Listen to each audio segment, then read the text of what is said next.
తమ్మినేని కుటుంబం మీద మరొక కేసు. తమ్మినేని వాణి బెదిరించి రాయించుకున్నారన్నటువంటిది. భోగి సంతోష్ పవన్ మణికంఠ, ఆయన సోదరి భోగి శ్రీజ స్వస్థలం ఆముదాలవలసట. తల్లి భోగి సుధారాణితో కలిసి ప్రస్తుతం బెంగళూరులో ఉంటున్నారట. వీళ్ళ తాత భోగి ఆంజనేయ స్వామి నుంచి వారసత్వంగా ఆముదాలవలస లక్ష్మీనగర్ వీధిలోని 119 చదరపు గజాల ఖాళీ స్థలం వీళ్ళకి దఖలు పడిందట. దీన్ని విక్రయించాలి బాధితులు అగ్రిమెంట్ చేసుకున్నారు. అయితే ఇతర కుటుంబ సభ్యులైన రాజేశ్వరి, నాన్నమ్మ, సూర్య ఆనందరావు పెదనాన్న, సోమేశ్వరరావు చిన్నాన్నతో బాధితులకు వివాదం వచ్చింది. విషయం మీద కోర్టును ఆశ్రయించిన పవన్ మణికంఠ, శ్రీజ ఇంజక్షన్ ఆర్డర్ పొందారు. కోర్టులో కేసు పెండింగ్లో ఉండగానే తమ్మినేని వాణిశ్రీ ఆ మణిచోడు తెలంగి రామారావు కన్ను యాస్తి మీద పడింది. బాధితులు నాన్నమ్మ పెదనాన్నను ప్రోత్సహించి దౌర్జన్యంగా ఆ స్థలాన్ని బోటు కుమార్, మొత్త అరవింద్ కుమార్ అనే తమ బెనామీలకు తొలుత క్రయ దస్తావేజ్ రాసి రిజిస్టర్ చేయించారు. అయితే ఆస్తికి అసలు హక్కుదారులు మణికంఠ, శ్రీజ అని తెలుసుకున్న వాణిశ్రీ బాధితుల తల్లి భోగి సుధారాన్ని పిలిపించి ఒక గదిలో బంధించారు.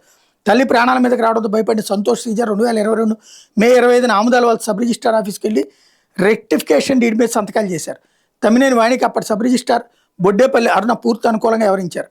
బాధితులకు రూపాయి కూడా చెల్లించకుండా దౌర్జన్యంగా సంతకాలు పెట్టించుకున్న వాణిశ్రీ అదే రోజు ఆ స్థలాన్ని తమ అనుచరులైన బోటు కుమార్, మొత్త అరవింద్ నుంచి తన పేరిటి సేల్ డీడ్ రిజిస్టర్ చేయించుకున్నారు. ఆ తర్వాత కోర్టులో ఉన్న సివిల్ దావాను సైతం ఉపసంహరించుకోవాలని బెదిరించడంతో భయపడిన బాధితులు కోర్టుకు కూడా హాజరు కాలేదు. ఇప్పుడు వాళ్ళు కేసు పెట్టారు.